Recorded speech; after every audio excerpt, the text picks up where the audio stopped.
ஸ்ரீரங்கத்தில் சில ஆண்டுகளுக்கு முன்பு ஒரு திருமண மண்டபத்தில் தீ விபத்து.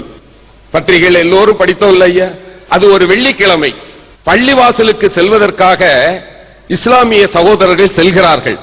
அப்போது பார்க்கிறார்கள் மண்டபம் தீப்பிடித்து எரிகிறது. தொழுகைக்காக செல்லாமல் மண்டபத்தில் ஓடி சென்று விபத்தில் சிக்கியவர்களை அவர்கள் காப்பாற்றினார்கள். மட்டுமல்ல, ஜமாத்தில் இருந்து ஆம்புலன்ஸை கொண்டு வந்து அத்தனை பேரையும் மருத்துவமனையில் சேர்த்து என்ன சொன்னார்கள் தெரியுமா? காயம்பட்ட எங்கள் சகோதரர்களிடத்தில் நீங்கள் ஒரு சல்லி காசு கூட வாங்கக்கூடாது, மொத்த செலவையும் நாங்கள் செய்வோம் என்றார்கள். அவர்களிடத்தில் பத்திரிகையாளர்கள் பேட்டி கேட்ட போது, நீங்கள் தொழுகைக்கு செல்லாமல் ஒரு நாள் தொழுகையை நீங்கள் இழந்து விட்டீர்களே என்ற போது அந்த பெரியவர்கள் என்ன சொன்னார்கள் தெரியுமா? இல்லை, நாங்கள் வெள்ளிக்கிழமை தொழுகை என்பது எங்களுக்கு மிக புனிதமானது. ஆனால் இன்றைக்கு நாங்கள் செய்த தொழுகைதான் அல்லாஹ்வுக்கே மிக பிடித்தமான தொழுகை என்று சொன்னார்.